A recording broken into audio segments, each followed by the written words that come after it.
Guys, good morning. हामी चाहिँ यहाँ सबैजना भेला भइरहेछ। हाम्रो जिटी आउँदैछ। हामी चाहिँ अब वर्षेतर्फ चाहिँ लागेको र म चाहिँ बाइकमा हो, अनि केटाहरू चाहिँ यहाँ गाडी पनि छ हो। हामी यहाँ अब चाहिँ वर्षेतर्फ लागेको र हेर्दै गर्नुहोस् हाम्रो भिडियोलाई। हामी घुम्नु चाहिँ गएको तर मैले बिहान उयो पाएँ कि सोफियाको मिठाई। ए सोफिया उयो भिडियो छिटो न।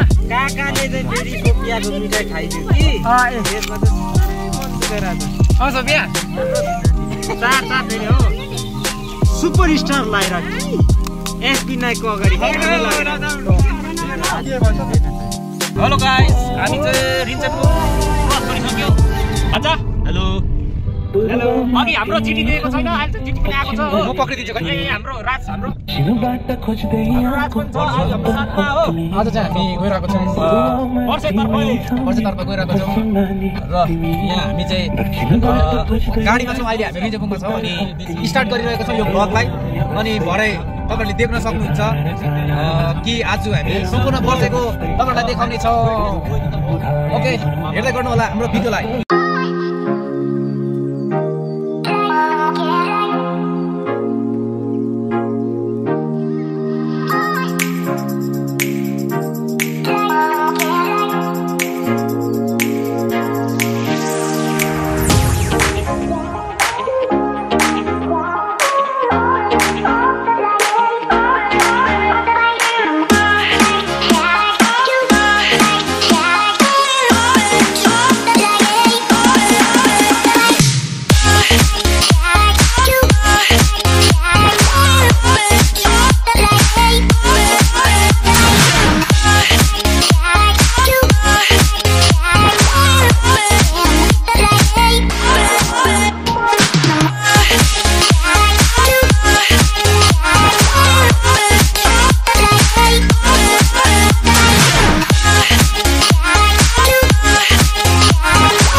फाइनली गाइस, हामी चाहिँ गाडीबाट निक्लिसक्यौँ र यो जग्गा चाहिँ हिलेमा हामी आइपुगेका छौँ। यहाँदेखि चाहिँ 5 किलोमिटर पैदल हिँडेर जानुपर्ने हुन्छ र हाम्रो साथीहरू चाहिँ अब यहाँ छ।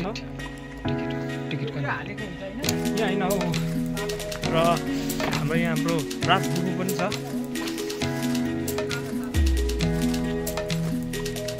गाइस, हामी चाहिँ अब यहाँ देख्न सक्नुहुन्छ हामी गेटमा आइपुग्यौँ र हामी चाहिँ अब चाहिँ पैदल 5 किलोमिटर हिँडेर जानेछौँ हाम्रो भ्लगमा र 5 किलोमिटर वर्षे अब चाहिँ हाम्रो पैदल यात्रा सुरु भयो र मेरो साथमा छ भान्जा र देख्न सक्नुहुन्छ सुरुवातमै हामीले पिङ्क कलरको रोडोडेन्ड्रन देख्न सक्नुहुन्छ र डिफ्रेन्ट टाइप्स अफ बर्ड्स। अब हेर्दै जाउँ, बाटो चाहिँ यो खालको छ गाइस र हामी चाहिँ अब आफ्नो यात्रा सुरु गऱ्यौँ है। हेर्दै गर्नुहोस् हाम्रो यो भिडियोलाई र हाम्रो साथीहरू पनि छ अगाडि छिरिसक्नुभयो र म हेर्दै गर्छु। जाँदै गर्दा बाटोमा चाहिँ यो तपाईँले सिन देख्न सक्नुहुन्छ, एकदमै सुन्दर नजरिया। यो चाहिँ हामी चाहिँ 1 किलोमिटर कम्प्लिट गरिसकेर 2 किलोमिटर पनि कम्प्लिट भइसक्नु आँटेको छ। यस कारणमा हाम्रो कोही दौडिँदै, कोही पछाडिँदै, कोही लड्दै पर्दै वर्षेको नजिक हुँदैछौँ। देख्न सक्नुहुन्छ एकदमै सुन्दर नजरिया। We completed 3 kilometer, now left 2 kilometer and about to reach Borse and we're too much excited हैन। हाम्रो साथीहरूको चाहिँ फर्स्ट टाइम छ, मेरो चाहिँ यो सेकेन्ड टाइम हो। बट फर्स्ट टाइम चाहिँ एक्साइटेड चाहिँ छु किनभने पहिला बेमौसमको फुल कस्तो हुन्छ त्यस्तै बेमौसममा आएको अलिक अधुरो भयो। त्यही भएर चाहिँ यस यट अगेन म फेरि आएको छु तपाईँको माझमा यो भ्लग लिएर। हेर्दै गर्नुहोस् यो हाम्रो भ्लगलाई। देख्न सक्नुहुन्छ हामी चाहिँ फाइनली बर्से पुगिसक्यौँ र यहाँ झिल पनि देख्न सक्नुहुन्छ बर्सेमा। तपाईँलाई म देखाउने छु बर्सेको सिन। यहाँ चाहिँ झिल, यो चाहिँ मिरिक झिलमा आइपुग्यो कि यो चाहिँ तपाईँले बर्सेको झिल।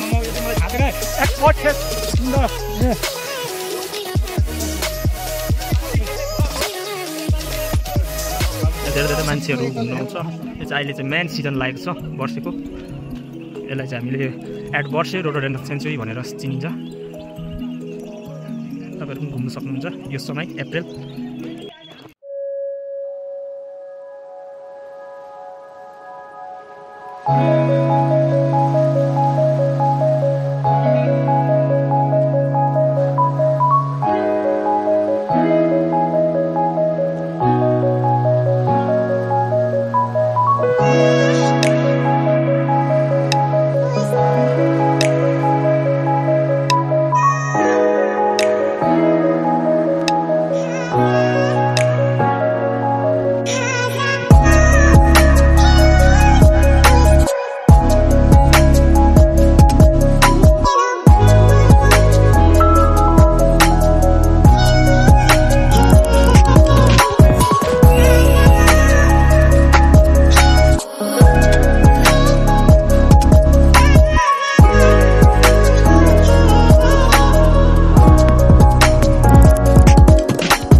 अहिले चाहिँ हामी यहाँ देख्न सक्नुहुन्छ खाजा खाइसकेर चाहिँ म चाहिँ हल्का ढलेको अवस्था यो देख्न सक्नुहुन्छ हाम्रो साथीहरू। अनि म चाहिँ अब बेसी कहिले पनि रुचाउँदिनँ, त्यही भएर कम्ती कम्ती खान्छु, किनकि म चाहिँ कम्ती खान्छु बेसी मोटाउँछु हो। यो चाहिँ एकदमै असत्य कुराहरूलाई कहिले मधे चाहिँ कानमा आएर बोल्दैन। अनि अब यो चाहिँ एउटा सफाइ अभियान, तपाईँहरू जो पनि यहाँ आउनुहुन्छ एकदमै तपाईँहरूले यो चाहिँ कृपया गरेर कम्पलसरी गरिदिने, तपाईँहरूले खाएर जहाँसुकै नफ्यालिदिने, जहाँ राख्नुपर्ने जहाँ खेल्नुपर्ने जग्गा त्यहाँ मात्रै खेलिदिने म तपाईँहरूलाई अनुरोध गर्न चाहन्छु। र अब फेरि पनि हामी जोडिने छौँ केही क्षणको बादमा। सो तपाईँहरूले यो भिडियोलाई हेर्न नभुलाउनु होला। अन्तमा हेरिसकेपछि तपाईँहरूले लाइक सेयर सब्सक्राइब गर्न पनि नबिर्सिनु होला अनि मिठो कमेन्ट गरी पनि दिनु होला। खाजा खाइसकेको अवस्था तपाईँले खाइसकेको खाजा हो र हामीले जे खायो त्यो के भन्छ सामान त्यो हामीले वेस्टहरू सबै डस्टबिनमा लगाइ पनि सक्यौँ। र हाम्रो जिटी एकदमै पोस्टमा छ हो, फोटो खिचिदिनु भन्दैछ र फेरि भेटौँला। हाम्रो चाहिँ अब प्रायः जस्तो हामीले चाहिँ फोटो सेसन भिडियोहरू गरिसक्यो। र अब चाहिँ हामी अन्तिम फर्किने अवस्थामा छौँ र बिस्तारै हामी लाग्दैछौँ। यस्तो छ वर्षेको नजरिया चाहिँ अलिक ढिलो भएको जस्तो छ। फुलहरू कति उहिलेर झरि पनि सकेछ हो। अब चाहिँ हामी घरतर्फ लाग्न आँटेको। हामी फर्केको र वर्षदेखि पनि हामी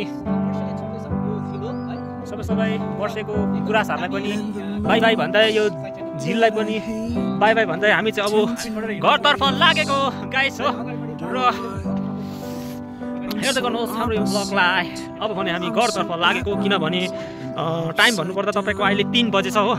हामी अब हिँडेर 5 किलोमिटर जानुपर्छ हिलेसम्म, त्यहाँदेखि गाडी छ। त्यही भएर घर हामी त्यही रातिसम्म पुग्छौँ। त्यसर्थ हामी टाइम मिलाएर घर जानै पर्ने हुन्छ। त्यही भएर हामी चाहिँ अब घरतर्फ लागेको। र यहाँ झिल हेर्नुहोस्, त्यहाँदेखि झिल चाहिँ हेर्नुहोस् आधी चाहिँ सुकिसकेको छ पानी हो। त्यहाँदेखि चाहिँ पर चाहिँ तपाईँले झिल देख्नु सक्नुहुन्छ, यहाँबाट चाहिँ वर्षै तपाईँहरू घुम्नु सक्नुहुन्छ। यहाँ एकदमै सुन्दर फुलेको देख्न सक्नुहुन्छ यो रोडोडेन्ड्रन सेन्चुरीमा। गाइस अब भन्नुपर्दा हामी चाहिँ 3 किलोमिटर चाहिँ हिँडिसक्यौँ। त्यो चाहिँ फर्केको एकदमै थकित अवस्थामा छौँ। हाम्रो भान्जाले त उखालो जम्पर पनि खोलिसक्यो र हाम्रो केटाहरू हिँड्दैछ अगाडि। केटाहरूको साइरी सुन्दा हामी चाहिँ फर्किँदैछौँ सोरेङबाट एबाउट टु रिच श्रीबदाम। यो चाहिँ हामी रोडमा छौँ अहिले हल्का रमाइलो गर्दै।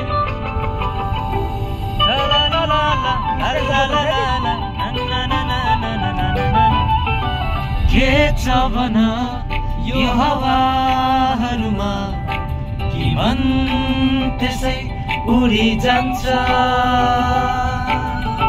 के छ भन यो हावाहरूमा कि मन त्यसै उडी जान्छ।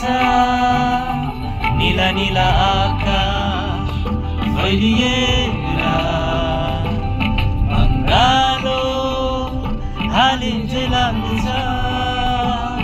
तिमी हौ कि तिम्रो मायाको जान